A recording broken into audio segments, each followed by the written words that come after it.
Tahniah Datuk Amizar di atas kemenangan di Pelangai. Ya, okay, kita akan cover sekejap lagi, sebentar lagi tentang isu-isu tersebut.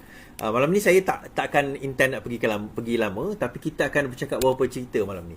Yang pertama tentang pejabat Peguam Muhyiddin Yassin diserbu. So kaitan dengan apa? SPRM kata ada kaitan dengan UMDB. Tetapi Muhyiddin Yassin macam tak yakin je atas alasan tersebut sebenarnya. So bagaimana? Okay. Alright, gambar gelap sikit. Saya ini je lah kamera yang setakat saya boleh ada. So terima je lah apa yang ada. Lampu setakat ni je yang ada lah. Setakat ini lampu yang ada. Tak ada masalah tuan-tuan. Yang penting dengar suara saya dengan elok. Okay. Tolong share, tolong like, tolong subscribe. Saya juga bercerita tentang Generation Endgame. Generation Endgame tu apa sebenarnya? Generation Endgame itu apa? GEG Generation Endgame itu apa? Dan apa implikasi dia kepada kepada negara kita sebenarnya. Saya ada tulis dekat Facebook saya hari ini berkenaan dengan GEG. Dan saya juga cerita tentang polis sudah bersedia untuk berubah demi negara. Satu ucapan daripada pegawai ketua polisi ID tadi. So kita dengar, insya-Allah bukanlah kita dengar tapi kita ulas sedikit. Dan kenapa perkara ini sangat penting kalau kita nak bercakap soal reformasi. Alright, dan Dusuki ditarik balik daripada kelayakan untuk berceramah di negeri Selangor. Baik, kita tengok satu persatu tentang berita yang kita bawa hari ini. Nah, sebelum kita cerita tentang politik tuan-tuan, saya nak bawa ulasan semasa sedikit. Dan kenapa saya rasa benda ini sangat penting sangat penting untuk kita nak kena faham terlebih dahulu. Ini berkenaan dengan gaji. Alright. IGP, PDRM show gaji constable selaras gaji minimum. Polis Diraja Malaysia mencadangkan kepada kerajaan supaya skim gaji permulaan bagi konstebel YA1 sebanyak RM1,441 diselaraskan dengan kadar gaji minima RM1,500 sebulan, kata beliau.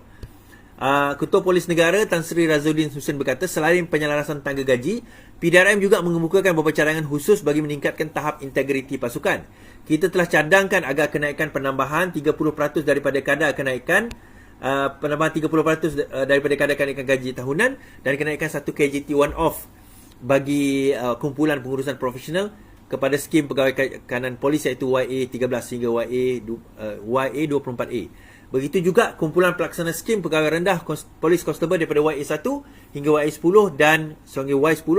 Ini dan skim pegawai kanan polis dan konstable orang asli YP1 hingga Y10 yang kini kita minta kenaikan 30% kenaikan gaji tahunan dan juga one off atas KGT katanya. Beliau berkata demikian setelah majlis perasmian Wildlife Crime Bureau Perisikan Siasatan Khas di Jabatan Keselamatan Dalam Negeri dan Ketenteraman Awam. Baik. Now, cerita tentang gaji ni tuan-tuan. Bila kita bercerita tentang gaji polis ni, benda ni dah lama dah dibincangkan sebenarnya. Berkenaan dengan gaji pihak berkuasa, terutama pihak polis ni, perkara ini telah lama dibincangkan dan perlu kepada kenaikan. Saya setuju sebenarnya. Masa saya cadangkan tempoh hari sewaktu kita mula take over, saya cadangkan Ayub Khan sebagai ketua polis negara. Itu cadangan saya yang pertama. Kemudian dinaikkan dan Ayub Khan sebagai timbalan. Terima kasih lah. Mungkin bukan sebab saya yang cakap kan, tetapi ini memang kita nampak sendiri bagaimana beliau cemerlang dalam melakukan tugasan beliau di Johor. Kalau salah Johor kan, Ayub Khan kan. So dalam masa yang sama, kita kena bercakap juga konteks pegawai polis itu sendiri. Kenapa kenaikan gaji ni, tangga gaji walaupun mungkin tak naik besar dan sebagainya, tetapi perlu untuk mengelakkan, salah satunya adalah berkenaan dengan apa dia tuan-tuan? Rasuah. Ya, kita kata rasuah ni tak boleh dibendung. Gaji besar macam mana sekalipun, kalau dia nak rasuah, dia nak rasuah. Betul. Tetapi sekurang-kurangnya apa yang kita boleh lakukan kepada pegawai polis ini adalah kita boleh bantu mereka untuk nak mengurangkan peluang ataupun musabab mereka nak melakukan rasuah. Ya, polis tak boleh nak rasuah. Kita jangan nak menafikan bahawa hakikat rasuah itu berleluasa di kalangan pegawai-pegawai pihak berkuasa. Termasuklah polis, custom, immigration, JPJ, SPRM dan sebagainya. Kita jangan menafikan perkara itu terlebih dahulu. Kita tak kata semua pegawai itu rasuah, tak. Tetapi ada sebilangan mereka yang melakukan demikian, dan di dalam polis itu sendiri ada pegawai integriti yang bertanggungjawab dalam soal ini. Tetapi dalam masa yang sama, kerajaan janganlah ambil mudah tentang perkara ini. Ada lebih 100,000 pegawai polis di seluruh negara. lebih 100,000 pegawai polis di seluruh negara, dan tangga-tangga gaji ini perlulah direvise dengan kadar yang berpatutan, kita kata dengan kadar inflasi semasa. Kita perlu revise dan kita perlu lihat, dan juga kita perlu dah kembalikan kadar inflasi semasa, dan perlu kita lihat terutama mereka pegawai polis yang berada di bandar-bandar besar seperti Kuching, Kuala Lumpur, Johor Bahru, di Kota Kinabalu, di Pulau Pinang, kita kata di bandar-bandar besar di mana kos hidup, sara hidup mereka agak tinggi di kawasan-kawasan tersebut. Dan dalam masa yang sama, polis hari ini juga, ketua CID juga, pengarah CID juga bercakap. Saya dengar ucapan beliau sangat bersemangat. Sangat bersemangat. Pegawai CID mengatakan bahawa aku minta korang buat kerja korang je. Okey, kita dengar. Aku tak minta apa, minta korang buat kerja je. Pengarah Jabatan Siasatan Jenayah JSJ Bukit Aman, Muhammad Suhaili Muhammad Zain, memberi peringatan terhadap anggota bawahannya yang didakwa bersekongkol dengan sindiket jenayah. Ia sangat mudah. Sama ada kamu berubah atau diubah, katanya dalam rakaman video disiarkan di laman Facebook PDRM. Berdasarkan catatan, amaran Muhammad Suhaili ini dibuat pada majlis bersama ketua-ketua Jabatan Siasatan Jenayah dan seluruh Malaysia bertempat di Kompleks Cahaya Universiti Sains Malaysia Pulau Pinang. Menurut Suhaili, sekiranya persekongkolan pihak berkuasa dan sindikat jenayah ini tidak dibendung, ia boleh mendatangkan mudarat terhadap pasukan polis. Kau orang akan sanggup jual nyawa rakan kau orang kerana imbuhan yang tak seberapa yang kau dapat daripada sindiket. Dalam erti kata lain, dalam pasukan ini akan ada yang berbunuh antara satu sama lain disebabkan oleh duit. Sebab apa? Tidak ada tiada penyeliaan di bawah peringkat kontijen dan daerah untuk memantau dan melihat macam mana cara hidup pegawai dan anggota bawahan mereka. Tidak ada, katanya. Pegawai JSJ juga turut mendakwa terdapat anggota hidup mewah kerana dibiayai sindiket selain kekurangan pemantauan pihak atasan. Ni satu benda juga, tuan-tuan. Ini open secret. Bukan kita kata kita tahu, tetapi kita nampak benda ni di depan mata kita sendiri.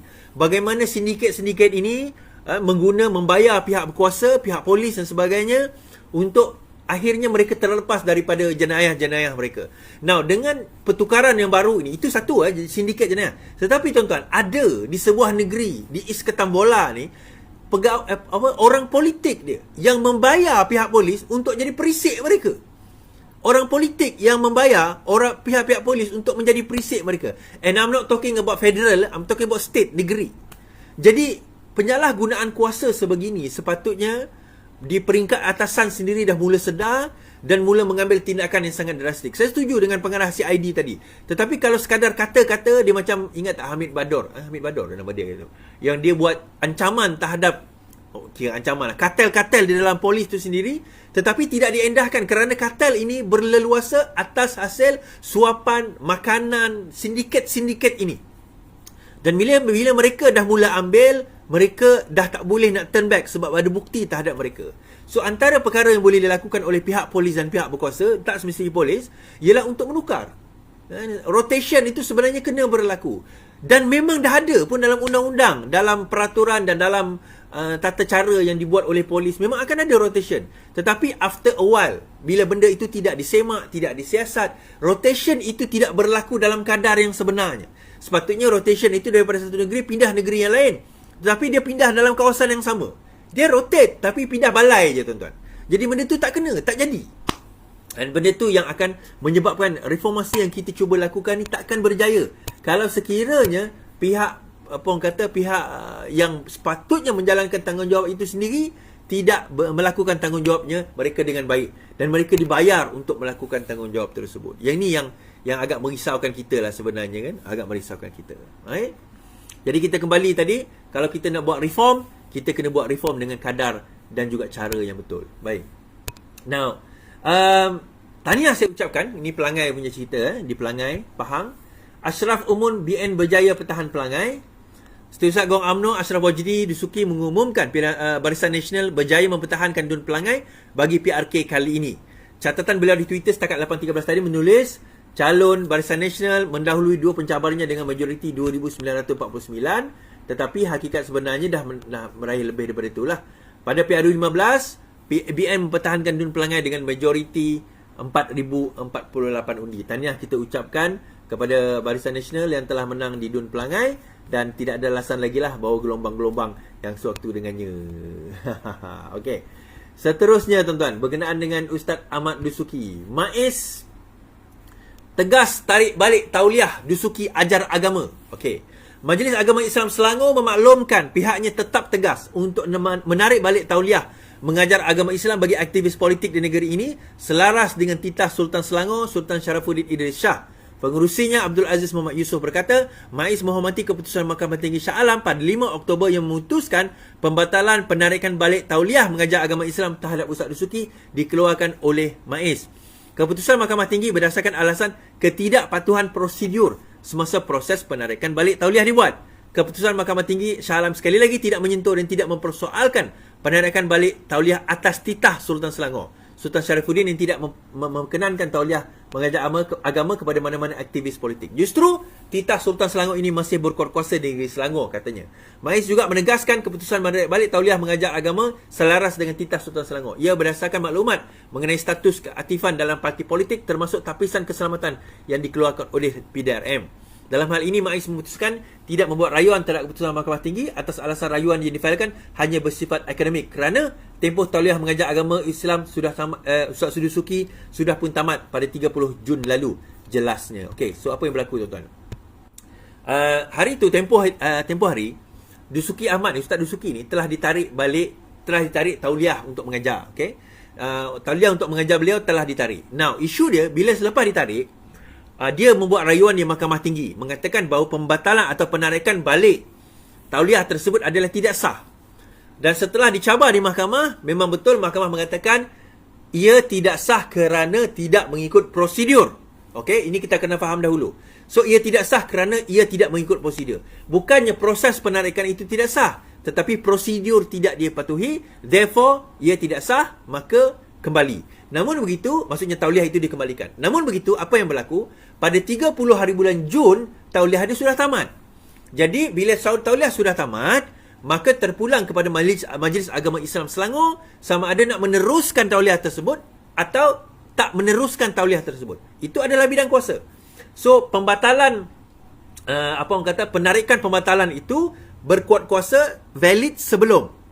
Tetapi selepas 30 Jun, tidak valid sudah. Maka ia adalah bidang kuasa Majlis Agama Islam untuk menentukan sama ada nak memberi tauliah atau tidak. Dan mereka menggunakan alasan bahawa atas perintah yang Sultan Selangor, mana-mana aktivis ataupun ustaz-ustaz atau penceramah yang masih aktif dalam parti-parti politik, maka mereka tidak dibenarkan mengajar atau memberi tauliah di negeri Selangor.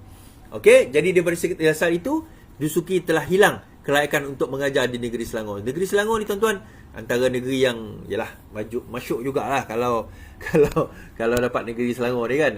Masyuk jugalah kalau tuan-tuan faham lah kan. Okey, itu antara negeri-negeri yang masyuk jugalah. Jadi itulah yang berlaku sekarang ini kan. So, Dusuki telah ditarik balik. Baik. Saya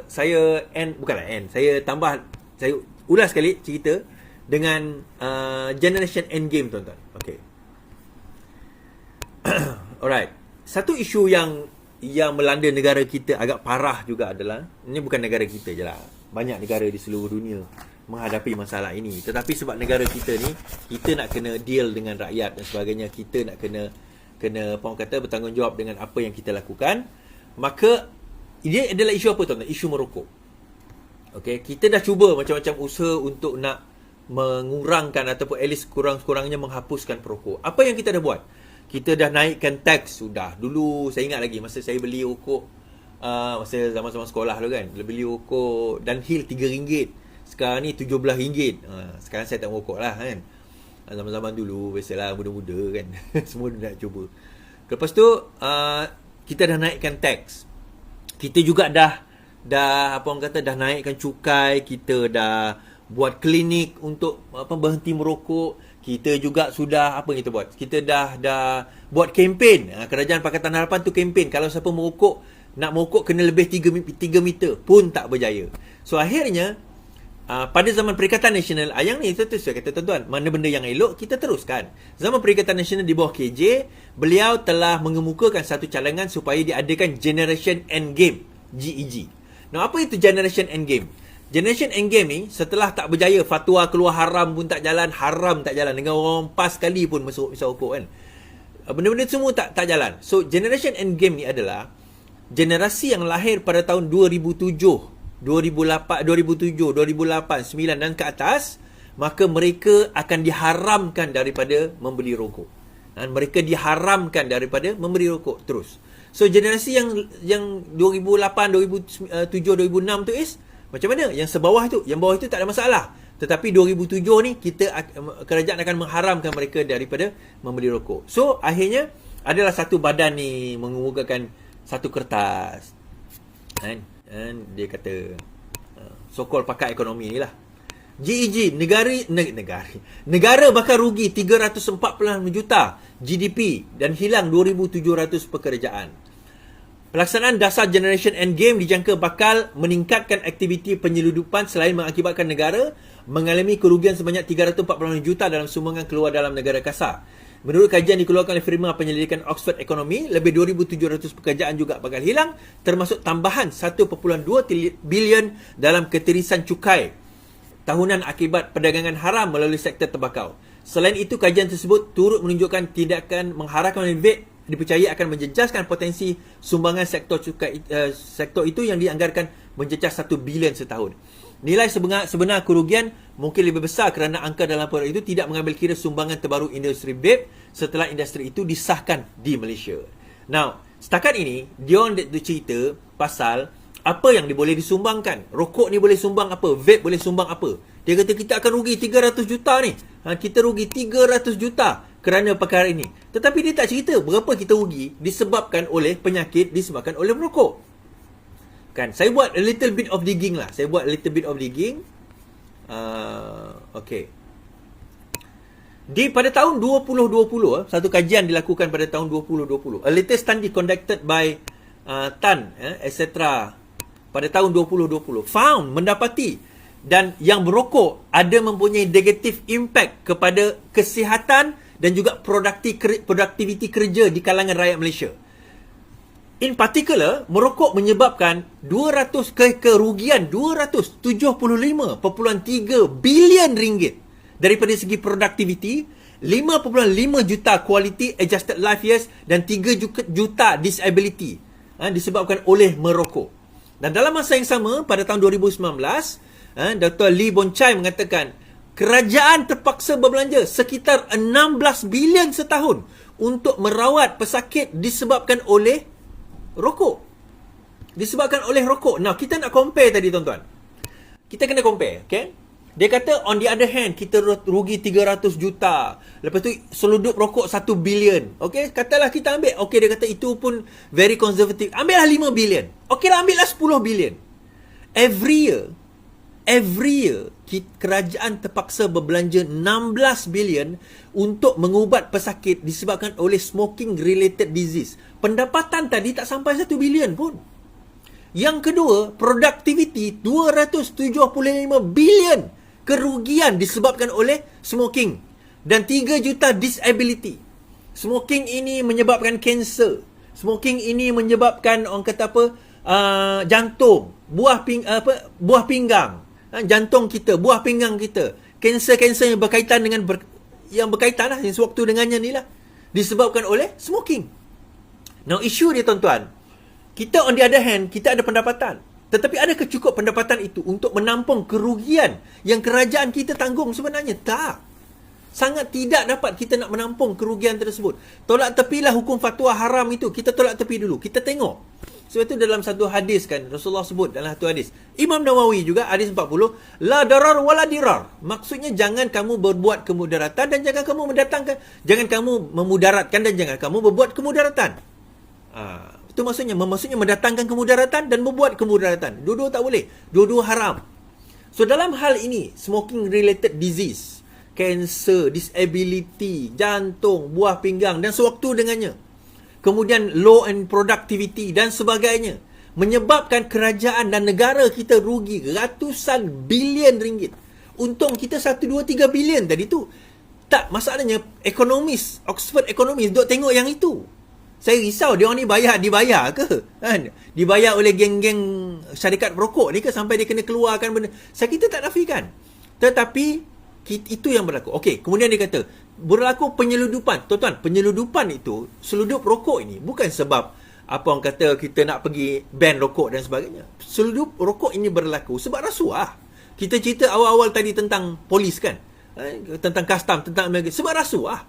The moment kita tak boleh bentas rasuah, selagi itu seludup rokok ni akan berlaku, tuan-tuan. Penyeludupan itu akan berlaku. Sebab itu saya kata, sebenarnya okeylah, generation yang sekarang ini tak boleh nak ubah dah. Yang nak merokok silakanlah, teruskanlah. Kita tak boleh nak kata apa. Tetapi sekurang-kurangnya kita kena letak noktah di mana ada satu generasi nanti kita boleh pastikan mereka tidak merokok. Dan bermula dari generasi itu dan seterusnya, merokok ini kita dah boleh ban for life. Tapi is 2,700 pekerjaan hilang. 2,700 orang itu boleh cari kerja lain. Tetapi kalau kita ada 3 juta orang yang disabled dan mati, mereka disebabkan oleh smoking related disease, hilang ayah, hilang ibu, hilang bapa, hilang apa orang kata orang yang menjadi sole breadwinner kepada keluarga, 2,700 tu pun tak guna nak menggantikan orang yang hilang tadi tu. Kehilangan disebabkan oleh perkara ini. I'm very passionate about this, tuan-tuan. Sebab saya melihat sekeliling saya, kawan-kawan saya yang meninggal disebabkan oleh smoking related disease, kanser, jantung dan sewaktu dengannya. Dan saya tak boleh nak buat apa because bagi saya, kalau saya dah cakap dah, kalau kau nak berhenti, saya boleh bagi tahu cara. But the end of the day, nak berhenti ni, you all sendiri kena berhenti. Dia macam mana gunalah nicotine patch ke, guna apa ke dan sebagainya, dia takkan boleh menyebabkan kita berhenti, melainkan kita sendiri nak kena berhenti. Itu je. Other than that, there is no more excuse. Tak boleh. Tak boleh. Tak boleh kita nak kata. Sebab itulah kita kena faham bahawa kalau kita pun tak boleh berhenti, jangan halang anak-anak kita nanti nak berhenti. Jangan halang kerajaan nak menghalang anak-anak kita daripada memulakan. Bukan berhenti, bukan isu berhenti, isu nak mula. Mula pun jangan. Jadi kita jangan halang lah. Ini satu usaha yang baik dan usaha yang bagus dan wajib kita sokong sebenarnya. Okay? Alright. Last kali, tuan-tuan, sebelum saya tutup. Pendek je malam ni sebab saya nak kena rush somewhere. Muhyiddin Yassin marah. Pejabat peguam dia diserbu. Kita dengar. Serbuan SPRM. Anwar jangan teruskan kezaliman. Muhyiddin. Bekas Perdana Menteri Muhyiddin Yassin mendakwa serbuan Suruhanjaya Pencegahan Rasuah Malaysia SPRM ke atas firma guaman Rosli Dahlan Sarabanan pagi semalam merupakan salah guna kuasa. Ini salah guna kuasa sedangkan dia peguam yang mempertahankan diri saya. Apa tujuannya SPRM pergi ke sana buat serbuan? Ini seolah ada gambaran sesuatu untuk dilakukan. Ini salah guna kuasa pihak tentu. Katanya. Kata di antas pentas ceramah PRK Pelangai semalam. Baik. Sebelum kita baca kenapa alasan dia sebenarnya. Now, Muhyiddin Yassin merasakan dan gelabah bahawa serbuan itu adalah atas tujuan untuk mengenakan beliau. Okay, dia mula gelabah kat situ. Dia kata kenapa perlu nak diadakan serbuan ke atas peguam beliau? Kan? Dia tak tahu apa yang berlaku. So, jadi SPRM menjelaskan. Dia kata, Azam berkata, semalam Ketua Pesuruhjaya Pesuruhjaya SPRM Azam Baki mengesahkan siasatan dilakukan terhadap seorang peguam yang terlibat dalam usaha kerajaan untuk mendapatkan semula Aset 1 MDB. Azam berkata, peguam itu merupakan salah seorang daripada beberapa individu disesat mengikut Akta SPRM dan Akta Pencegahan Pencegahan Pengumpulan Wang Haram, Pencegahan Pembiayaan Keganasan Hasil daripada Wang Haram 2001. Azam tidak menamakan peguam disesat. Yalah, yang itulah. Malaysia kini sebelum ini memetik sumber mendedahkan bahawa 12 pegawai dari SPRM telah melakukan serbuan terhadap firma guaman Rosli Dahlan Sarabanan pagi tadi. Rosli Dahlan yang juga rakan kongsi RDS merupakan peguam utama Bersatu dan Muhyiddin. Sumber itu mendakwa pihak SPRM menuntut hak untuk menggeledah dan merampas dokumen firma itu. Sebelum itu pegawai-pegawai kuasa juga menyerbu pejabat undang-undang Cetan Jetwani dan juga kawan yang mewakili Muhyiddin. Azam berkata SPRM menafikan kehadiran pegawai permis tersebut menyalahi akta mana-mana pihak berkuasa. Now, timbul satu persoalan. Apa kaitan dan kenapa Muhyiddin Yassin gelabah sangat, tuan-tuan? Okay, kenapa Muhyiddin Yassin gelabah sangat?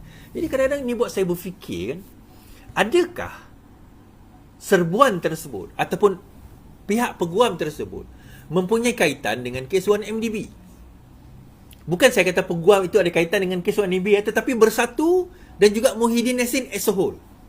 Adakah kemungkinan tangkapan yang dibuat terhadap Najib Tun Razak itu tujuannya adalah untuk menutup satu skandal lagi, yang mana skandal 1MDB itu sebenarnya dikaitkan kembali dengan Bersatu, Mahathir dan juga Muhyiddin Yassin. Itu satu persoalan, tuan-tuan. Kita kena faham begini, setelah Najib dijatuhkan hukuman, ada ditangkap dan dijatuhkan hukuman lah pada waktu itu. Aset-aset dan akaun-akaun telah di-freeze. Kan? Berkaitan dengan MDB telah di-freeze. Tetapi pada zaman 2018, Menteri KDN-nya adalah Muhyiddin Yassin. Perdana Menterinya adalah apa orang kata Mahathir Mohamad. AGC yang dilantik adalah Tommy Thomas. Apabila mereka berada di dalam kedudukan itu, ada tak kemungkinan bahawa terdapat aset-aset, wang tunai, cash dan sebagainya yang telah dirampas itu berlegar di dalam ruangan yang salah? Maksud saya, sepatutnya dia pergi kepada ialah vault-vault yang tertentu lah. Tetapi ada tak kemungkinan bahawa aset-aset itu sebenarnya tidak pergi pun kepada pihak polis, tidak pergi pun kepada pihak SPRM, tetapi telah pergi ke tempat-tempat tertentu di mana terdapat penyangkauan di sebalik ketidaksedaran kerajaan pada waktu itu. Jadi ini menyebabkan timbul persoalan. Bagaimana Peguam Muhyiddin Yassin boleh dikaitkan, Peguam Muhyiddin Yassin dan Bersatu boleh dikaitkan dengan 1MDB yang memegang aset 1MDB. Itu jadi satu persoalan. Bagaimana seseorang yang sepatutnya anti 1MDB, sebab dia lah yang menangkap 1MDB sebenarnya kan, tiba-tiba sekarang ini dialah atau peguam itulah dikatakan lah, belum lagi ada pengesahan ni, tetapi tidak lari berkenaan dengan aset 1MDB. Apakah perkara itu kita tak tahu. Tetapi seolah-olah macam too convenient, kita kata. Terlalu convenient perkara ini. Sebab kita kena ingat 1MDB ni melibatkan jumlah dana bilion, ratusan bilion ringgit, mungkin USD kot. Bilion tuan-tuan, satu jumlah yang sangat besar. Takkan tak ada yang terliur. Takkan tak ada yang tak terliur dalam perkara ini. Itu satu persoalan yang kita nak kena timbulkan. Kan? Sebab itu Azam Baki sendiri berkata dalam kenyataan beliau, dapatkan semula aset 1MDB, SPRM sahkan siasat peguam. Ketua Suruhanjaya SPRM, Azam Baki telah mengesahkan siasatan berterusan terhadap seorang peguam yang terlibat dalam usaha kerajaan untuk mendapatkan semula aset 1MDB. Ketika dihubungi, Azam berkata peguam itu merupakan salah seorang daripada beberapa individu yang disiasat mengikut Akta SPRM. Azam tidak menamakan. Okey. Ini saya dah baca tadi. Sumber juga menegaskan Rosli Dahlan juga rakan kongsi merupakan peguam Bersatu. Sumber itu mendakwa pegawai SPRM menuntut hak untuk menggeledah dan merampas dokumen firma itu, dan sebelum ini pegawai penguasa juga cuba menyerbu pejabat undang-undang cetah. Okey. Dalam mengesahkan sebuah ini, SPRM berkata menafikan kehadiran. Okey, ini saya baca juga. Right. Secara berasingan, sumber lain rapat dengan SPRM berkata peguam yang tidak dinamakan itu didakwa menerima sejumlah wang rasuah yang dikatakan telah dilaburkan dalam sebuah syarikat yang menjalankan aktiviti pelaburan tidak berlesen dan telah dikenakan oleh tindakan Bank Negara pada 2021. Pegawai SPRM hadir ke firma peguaman hari ini untuk mendapatkan dokumen hubung siasatan itu. Sumber itu berkata peguam terbit sebelum ini dilantik oleh 1MDB untuk membantu mendapatkan semula aset yang dicuri. Okey. Untuk rekod, pada 2021, Rosli telah menafikan dakwaan menerima sokongan penyelesaian 16.3 bilion golden sacks dengan 1MDB dan kerajaan berhubung peranan pelaburan itu dalam skandal 1MDB. Okey, kita baca bab ni tuan-tuan. Sumber itu berkata peguam itu sebelum ini dilantik oleh 1MDB untuk membantu mendapatkan semula aset yang dicuri. Kemudian ada mengatakan bahawa dia terima sogokan daripada Goldman Sachs tu. Okey. Dia ada dua. Dikatakan 1MDB melantik peguam Bersatu pada tahun 2018. 2019 macam tu. 2018, 2019, 2020. Sorry, bukan 2020. Okey, ada satu tempoh lah. Ya, pada 2021. Nah, pada 2021, sewaktu 2020, sewaktu Muhyiddin Yassin berkuasa menjadi Perdana Menteri pada waktu itu, dia melantik peguam itu untuk atas bagi pihak 1MDB. Bermakna 1MDB kena bayar peguam ini nak dapatkan balik aset yang telah dicuri. Tapi dalam masa yang sama terdapat dakwaan ada sogokan, dia telah terima sogokan wang penyelesaian sebanyak 16.63 bilion ringgit. 16 bilion ringgit telah dibayar kepada dia kononnya supaya settlekan benda ni. Kan di luar mungkin tanpa pengetahuan 1MDB, kita tak tahu. So persoalan dia, adakah Muhyiddin Yassin terlibat? Itu satu persoalan yang kita kena bincangkan. 16.3 bilion dan kenapa? Ni paling penting tuan-tuan. kenapa Muhyiddin Yassin gelabah. Kenapa Muhyiddin Yassin gelabah? Ini mungkin satu lagi angle di mana sekarang ini mungkin bukan isu Rosli. Rosli ni hanyalah bidak-bidak di papan catur, mungkin just a pawn on the chessboard. Dia hanya pawn saja, bidak saja di atas papan catur tu. Tapi pemain sebenarnya berkemungkinan adalah Muhyiddin Yassin, tuan-tuan. So kita tengok nanti siasatan pihak SPRM bagaimana, dan adakah benda ini boleh dikaitkan balik dengan Muhyiddin Yassin. Menarik. Okey tuan-tuan, I need to go. Sekian daripada saya. InsyaAllah kita jumpa lagi. Selamat malam, selamat beristirahat. Yang penting, lawan, tetap lawan. Salam.